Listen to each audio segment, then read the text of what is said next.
to invite up Andy Kumar. I met Andy, it's probably been about 2 years now.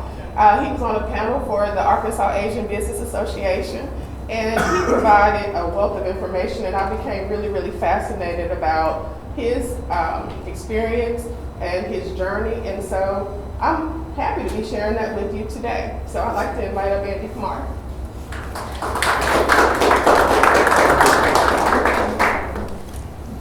Hey, how are you today? Good. Okay, I'm gonna go back to this slide.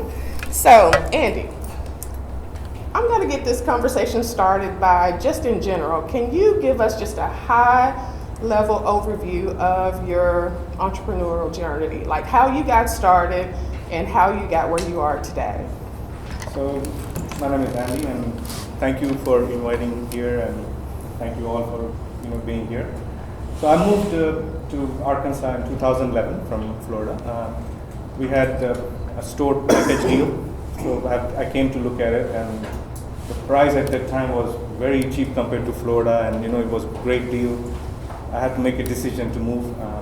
After we did that, family was kind of opposed leaving Orlando, Florida, and coming to Arkansas. It's a big change, but we took that decision, and I moved here with family. And we started that stores and acquired that stores, and then keep moving from there. And I was also involved in forming Arkansas Business Alliance. So it was we started in 2013. We had oil companies involved in that, and so they have stores, we have stores, and we said we need a co-op. We didn't have a co-op here at that time. So in 2013, I was a founding member of the Arkansas Business Alliance, and 6 years I served. When I started, it was about 45 stores, and then we took it to 300 stores in time of three years. I became the president after 2 years, and I run that organization till 2020. So I was a part of that till 2020, and then I have to take the 2 year school off period. That was the part of the bylaws up there, and so it was quite a journey. Learned a lot from that journey, and meet a lot of good people, very smart people, and from there we kind of took it over. Wow, so. That is amazing. We don't hear a lot about co-ops in Arkansas. Just really brief, can you talk about what that is and how businesses can benefit from co-ops? It's like if an ordinary person opens a store right now, they have 50 vendors they need to follow up, sign up, get the vendors to the store. So that was the problem we were facing. We could not get the response because mom and pop store kind of, they don't just come right away to your vendors, so it takes a process. So what we did is we combined all these stores, 40, 50 stores to begin with the help of some oil company. They have a few stores which they were running. They didn't even know about this. So I said, why don't you join together? We'll come as a group. And then it was one voice between 50 stores. Now you have a strength. That vendor needs you. Okay, so that's how it came. And so we approached Coke. Coke was my first vendor. We approached Coke. Said, listen, you will have one voice for 50 stores. We want to make a decision. So they come up and say, okay, we'll give you the best price on the street, because that price, one store, two store, three store won't get it. Right. And they'll have rebate program behind it, because they have a lot of money for marketing, support and advertisement, which they have a lot of buckets. We need to tap that bucket. So I bought that deal and put it on the table. That oil company got some, man, they were paying like $6-7 more per case at that time, and you buy about 2,000 cases a month. So that adds up very fast. Right. And now 50 stores you're talking. So there was a big chunk of money I saved in the first meeting, and they all joined, and one by one word got on the street, and we came up to 300 stores. So at the end of 2020, the first quarter rebate which we distributed to the stores was like $1 million. So that's just the Coke, but there were like other vendors involved in that. Now Monster come along, Frito-Lay, all these vendors you could sign up, and they put money in it because they want to be a part of a group. Mm-hmm. So that was a good thing which we did, and with this organization, you meet a lot of smart people, and so that's how I kind of picked up good things from them and do how to move forward. Right. That's what it was. Wow. Yeah. So you talked about being the president of the alliance or the co-op. We hear a lot about work-life balance, and some people think it's a myth, and it's better to try to integrate as much as we can and that sort of thing. So how do you manage it all? Like, what's your secret to success in terms of balancing the personal and the professional?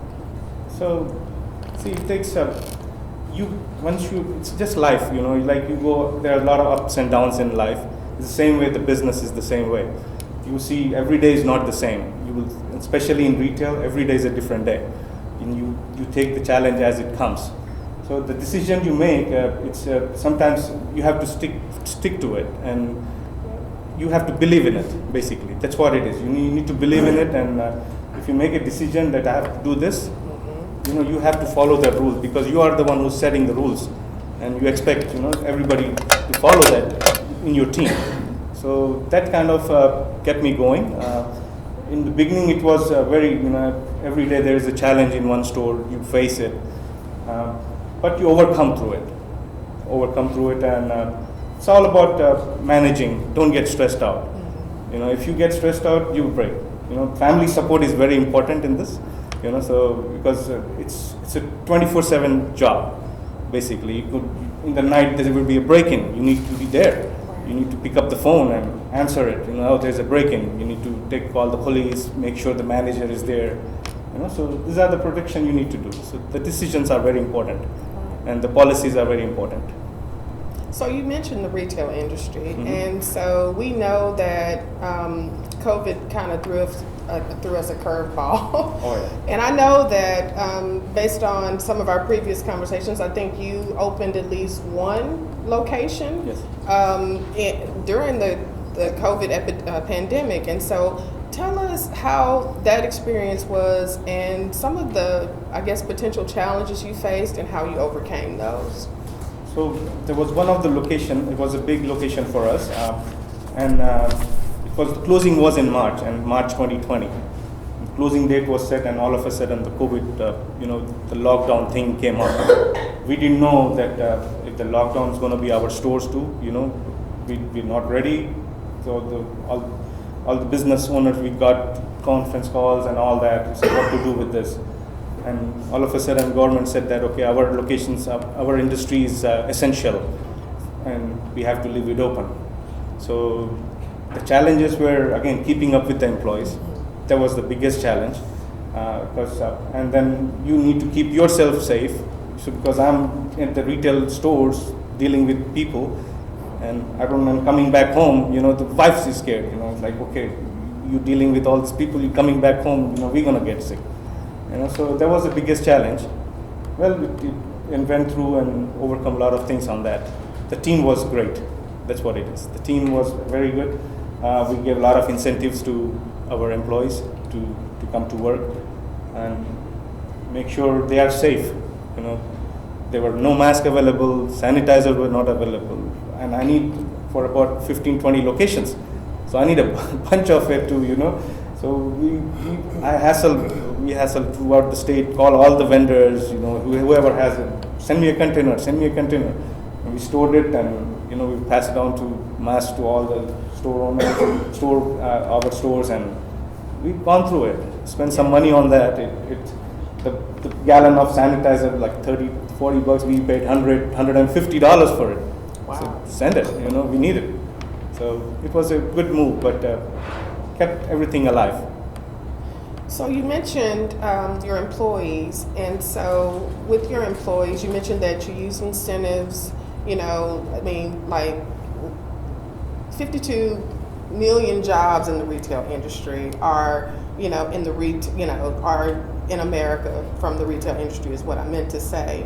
And then we, on top of that, had the great resignation because of COVID. And so you talked about incentives being the way to kind of help employees to stay on the job or to retain them during the pandemic.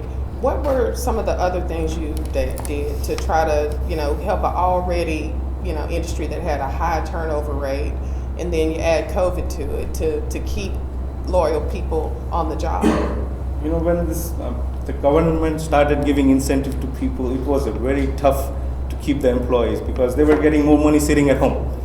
So it was very tough to keep all, because we were a frontline business, just like nurses and doctors. Frontline business, we were essential business to keep every neighborhood store alive, because people need to eat, drink, and we had delis in our store. We have a lot of chicken programs and pizza programs. The incentive, I had a good team of manager, which I had paid them very highly after bonuses and all that, just to make sure employees show up. So that was their responsibility. So the policies came along, they had a lot of problems. So my stores were opening late sometimes because the morning guy didn't show up. All of a sudden you get a call, I got a COVID, you know, and we don't want that employee to come to store and infect everybody else. You know, so, and then the health department would know right away, because once they are positive, the health department would know. They call the store, it says, oh, your employee got COVID, was she in the store? You know, and because we have to take care of our customers too, that they don't get infected, because it was a very serious thing at that time.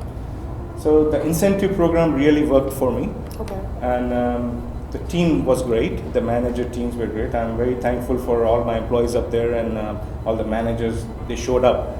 They stood, because I took care of them also. Paying money was, paid them $2 to $3 extra just to show up, you know, and the incentive was, well, if they need some loans, the loans were ready at the store. You know, take some loans here. If they need $1,000 per year, you know, it's here. We got I don't know how they're gonna pay it back, but just show up to work here. Yeah. You know, if they are more than 90 days, yes, they're eligible to get a loan in the store. You know, so that's how I kept them alive, and so they saw that I'm here to take care of them, so they took care of me. Wow. That was the only thing that kept me alive during the COVID period. It sounds like it was a combination of culture that I will take care of you, employees, yes, piece, and then, you know, how can I make your life better? And the thing was, I should not panic. Yeah. If I panicked, the whole thing will fall apart. Right. So I was there, you know, at the store every day, making trips to stores, you know, that, okay, I'm here with you. You know, I'm not sitting at home guiding you guys. I'm here with you, working with you. So that was the main thing I told myself. I said, no, I need to be there. You know, so that's what I did. Wow. Yeah. Okay. So the Venture Center is an entrepreneurship support organization, which we kind of talked about at the beginning. Did you work with any, besides the co-op, or the alliance rather, did you work with any other organizations to help you through your business journey? So I'm a part of Arkansas Asian Association of Business also, but the main thing I learned most of it was from Arkansas Business Alliance, and we were a part of National Alliance too. They had about 6,000 stores overall. So the Arkansas Business Alliance, when it was a strong co-op, we merged with a kind of alliance with the National Trade Association that's based in Atlanta. Over there, so we used to, as a president, you automatically serve on their board as a president of a co-op. So there were about 13 trade associations throughout the United States. So we used to have a meeting every quarterly, mm-hmm, or every 45 days, whatever as needed. And you see some smart people there, you know, like really brilliant people, and you pick up some ideas from there. So that's what I did. Okay. And learned every time. Show up is important. Like, you have to be there to learn things. Otherwise, sitting at home, you're not going to learn anything. Right. You know, that's what it is. Excellent. Yeah. So, okay, so just kind of honing in on your experience, and like, what is your key to success? I mean, you know, several businesses in the retail industry, you know, it's kind of saturated the market sometimes, and so, you know, businesses try to expand by creating new products or services or offering new things. You know, you talked about the alliance. I know that that's probably one way in which you've you know, achieved expansion, but what's your strategies outside of the alliance to keep growing your business? Because you've gone from 0 to 23 stores in 10 years. That's phenomenal. Yes. Can you talk about how you've done it? So we have wherever there was demand of something. See, when COVID time happened, the curbside pickup, it was a trend.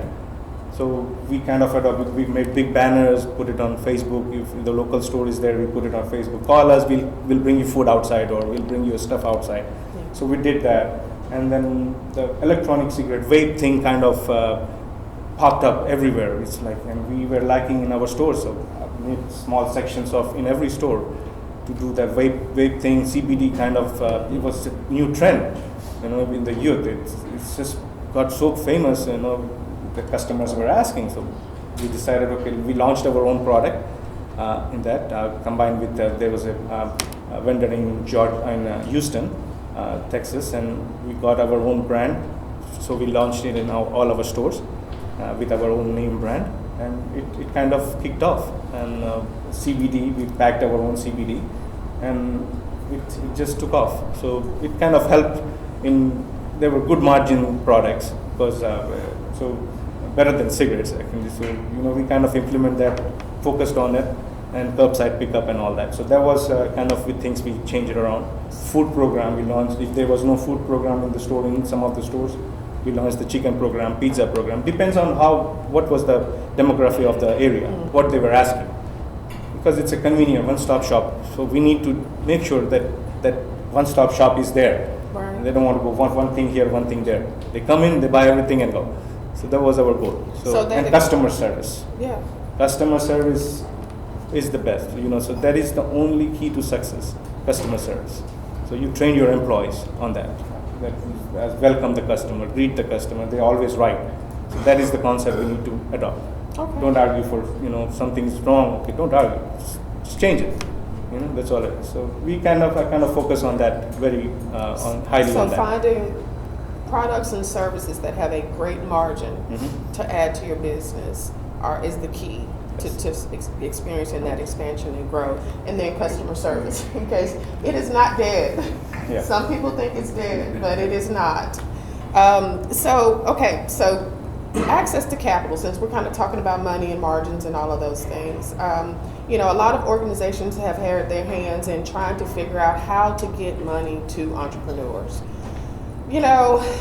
What are some of the resources or ways in which, I guess, entrepreneurs in the retail industry or just in general can go about finding the money they need to get in business or see success? They may already have some but need more.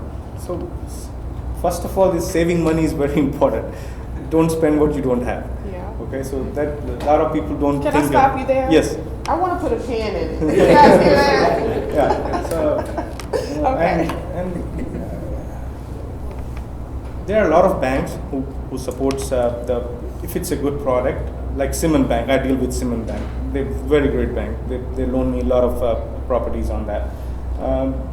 But it's the beginning. The first step is, if you have a good product or good business, what you want to achieve, you believe in it, because it's a commitment. It's not like you take a business and you say, oh, it will run away. No, you have to stay focused at least for first year till it gets on autopilot. See, I'm here, I'm not in the stores, I can take a vacation as long as I want, because I put myself to an autopilot zone that, okay, now I can leave somewhere if I want to. So it didn't happen overnight. It took me a long time to be where I am. But first thing is saving the money, and if you have a good product, talk to bank. You will get some ideas of credit unions, small credit unions in your local, Big banks don't support right away if you are not established. You need to be established to go to big bank. But small banks, yes, they want to give money, but the product should be nice. They should believe in it, and you should believe in it. Then, yes, definitely they will support. That's how I did. The first one, when I bought the first store, I didn't have ability to get loans for properties because there was in millions. So we took it on lease, keep my books straight, get my tax returns strong enough, cash flow strong enough. Then I went to the bank. Here, I got established now. I need to buy this property. They will jump on it. You gotta crawl before you walk. They will jump on it. Yeah. Believe me. Now I get calls from bank. Man, give me next business. Give me next business. So you put your name up there. That how you show your tax returns are very important. Keep books straight. That's financials. It's very important. I learned as you go make mistakes. Then you learn year by year. Get it strong. do this, do that, talk to bankers. They will tell you what they want. Then you make accordingly. Adjust yourself accordingly. It costs some money, but you learn. Yeah. You learn as you go. That's all it is. Financials are very important because nobody's gonna give you money in the day one. Without, if you're not established or nothing. It takes time. So there are banks who will support. A lot of credit unions who will support if the product or the idea is good. Right. That's all it is. I just love the idea of understanding that you have to crawl before you walk. Yes. And I think sometimes today, we get. I just have to use the movie Clash of the Titans as an example. Because the old one, you saw Percy is working and working and working to try to develop his skills, and then the new one, he just picked it up and he had power. And so I think sometimes we have like a popcorn attitude towards things these days, and I love the idea that we're seeing, you talk about the work that's required to try to get to some of the I still remember things. buying my first house. The banker asked me so many documents that I could not produce. That was my second year in Arkansas. Wow, it was tough to get that $350,000 house loan.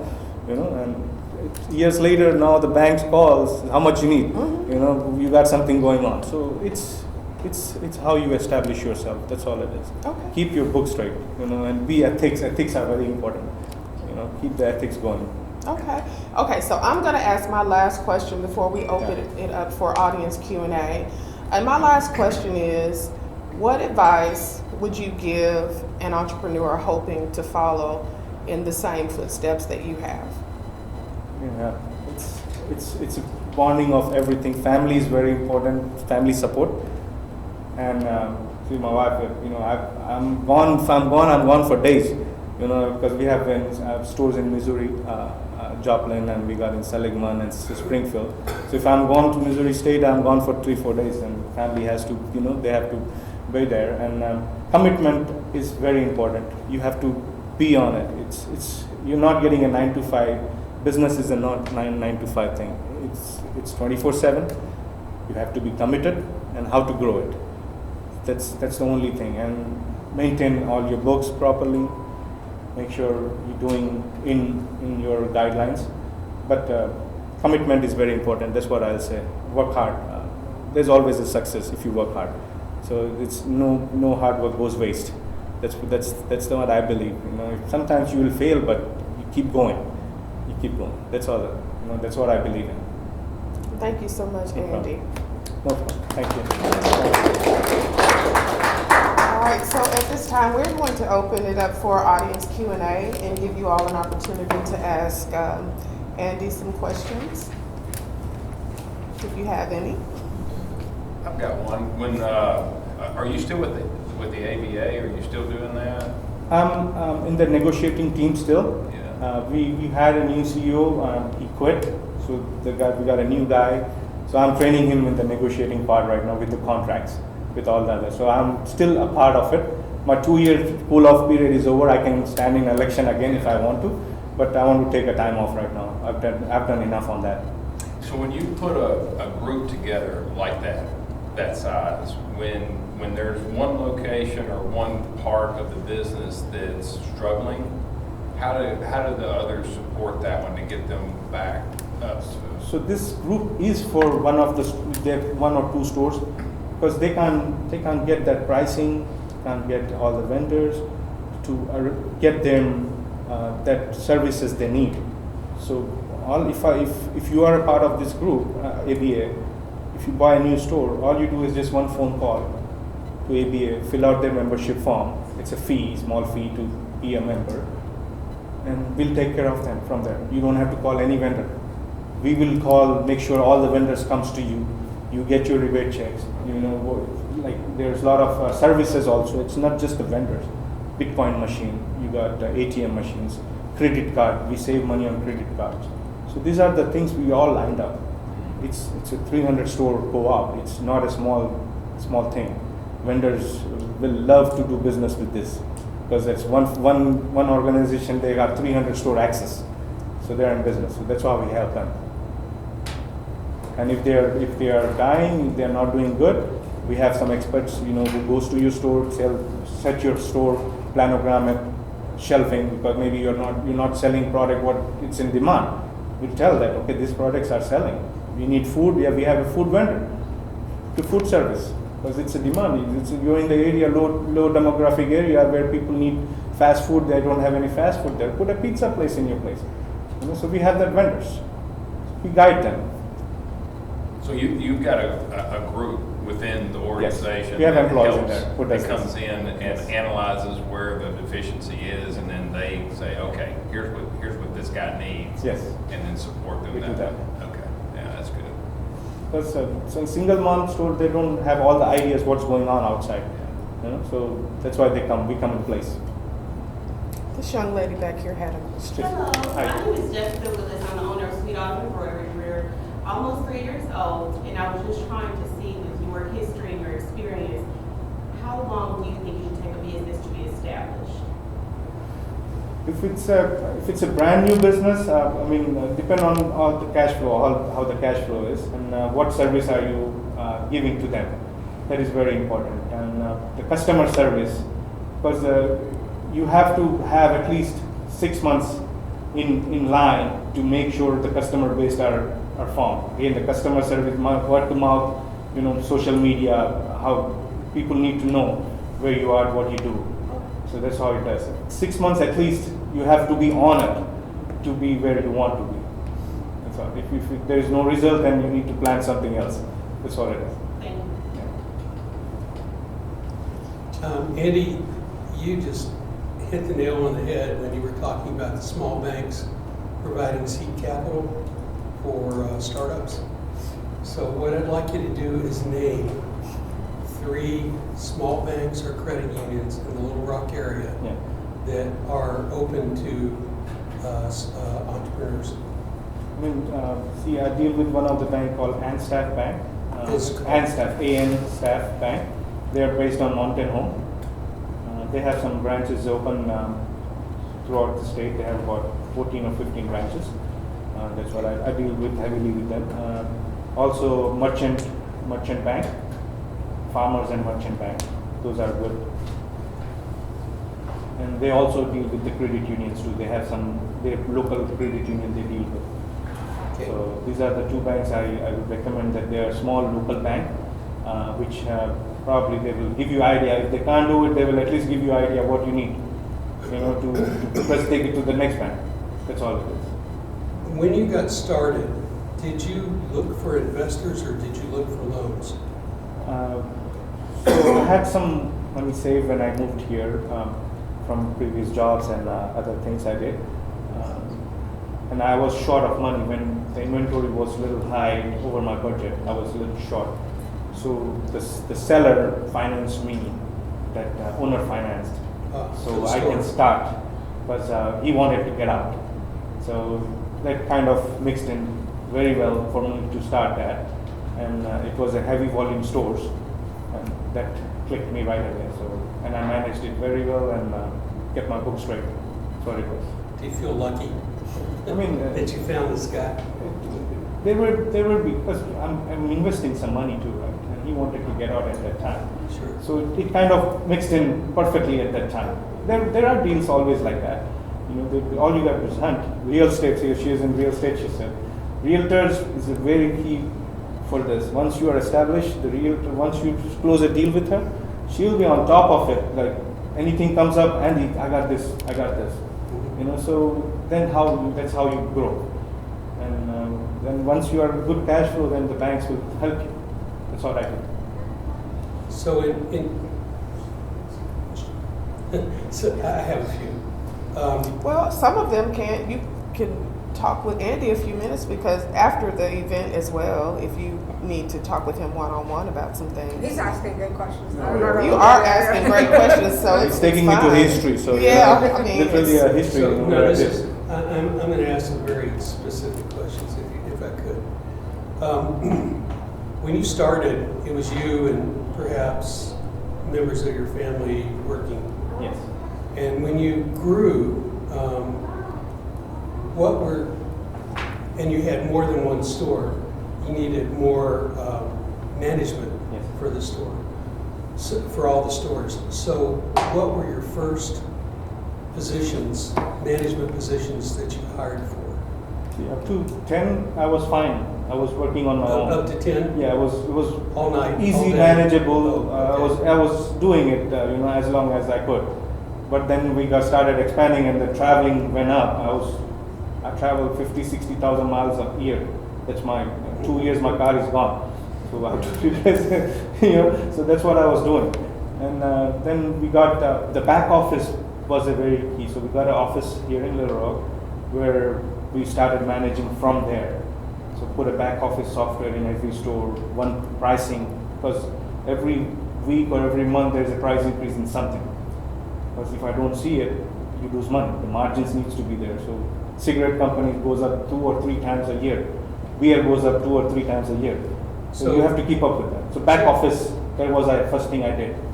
So in order to put that back office in, you would have to have an IT person on your staff. So Yes. your IT person was your first hire? Yes.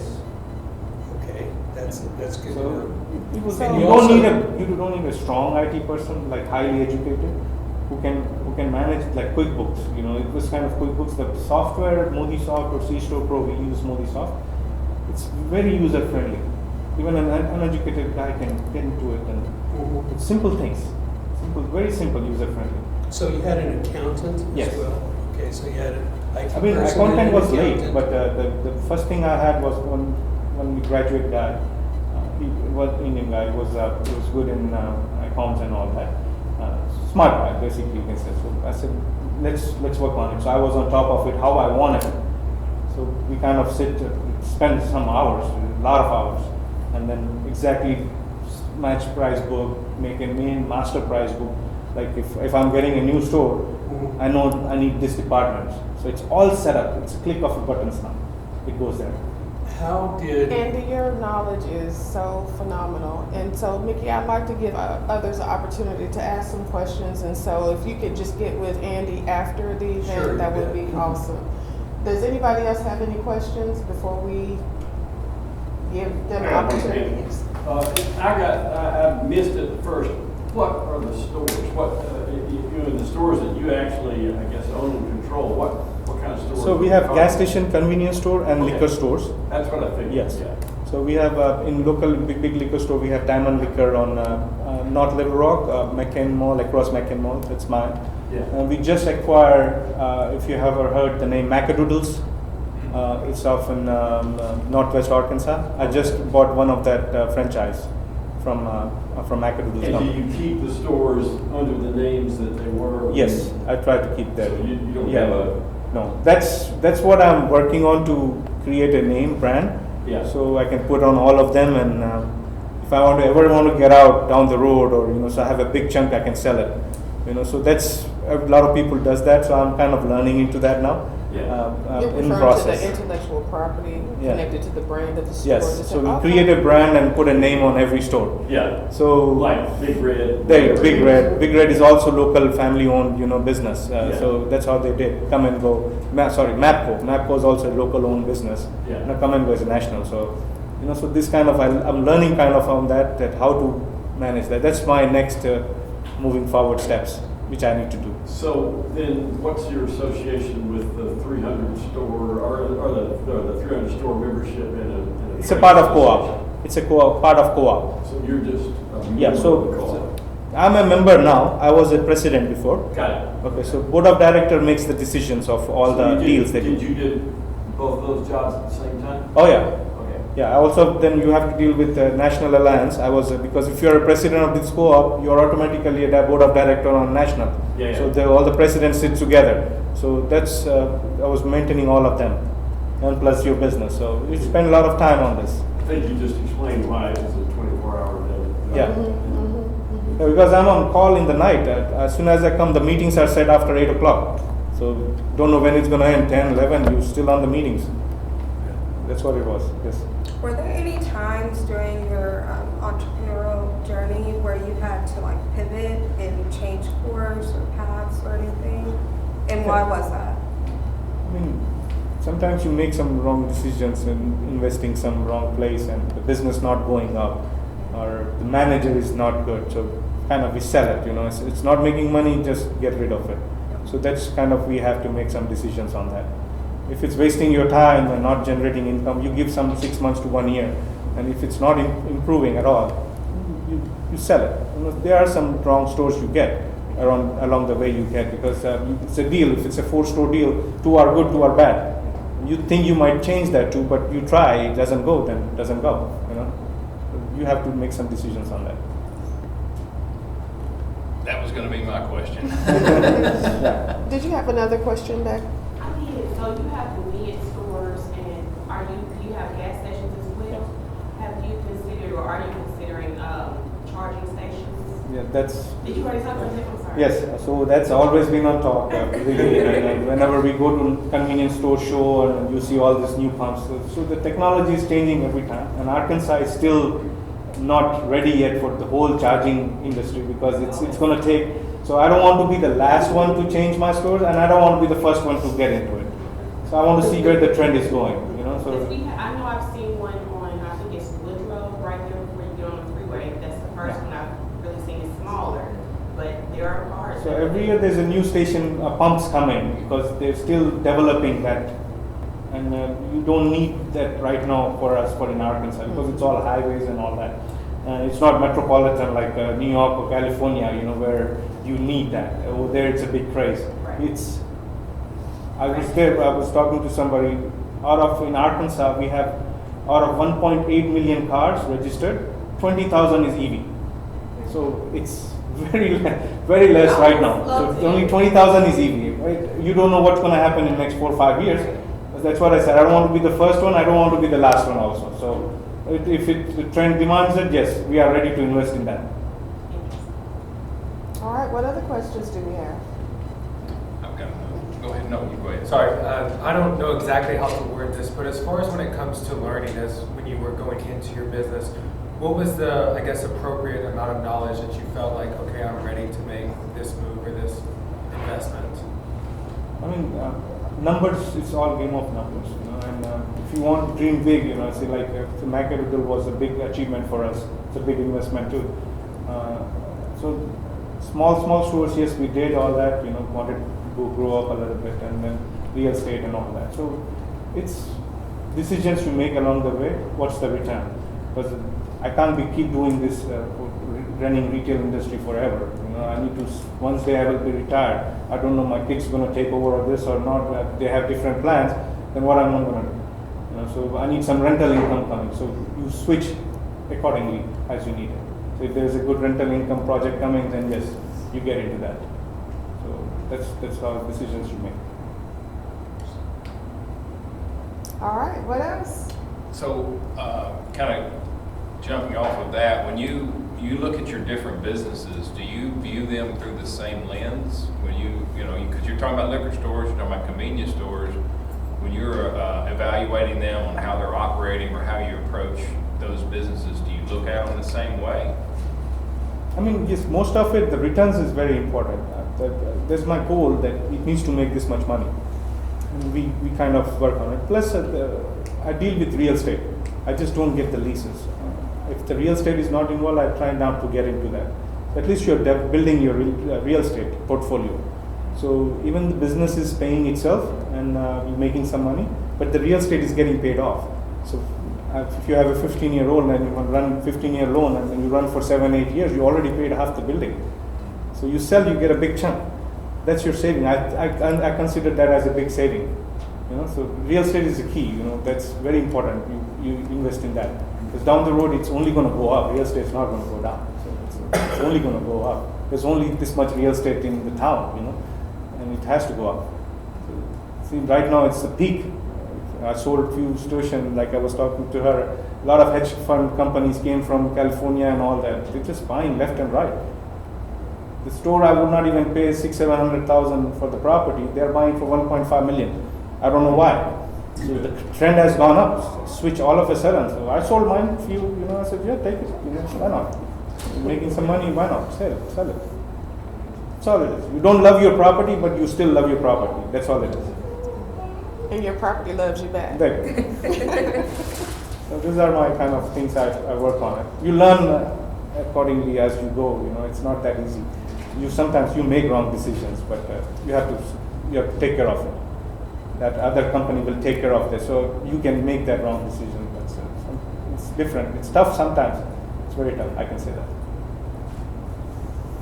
All right, so before we allow you to talk to him potentially individually one-on-one, I'd like to thank our sponsors again, Frost Accounting, Bright Lindsay Jennings, Little Rock Regional Chamber of Commerce, Simmons Bank, and also the Circumference Group. And I want to thank you all for being here today. Thank you so much, Andy, for sharing your knowledge, your experience. I know that it will be helpful to entrepreneurs. We don't have an online link for people to join today, so we will be posting this video to YouTube, and so you can share it with anyone that you think might benefit. Also, if you'd like to register for any of our events, you can go to venturecenter.co/events and look at any of our upcoming events and be a part of those as well. Thank you for joining today.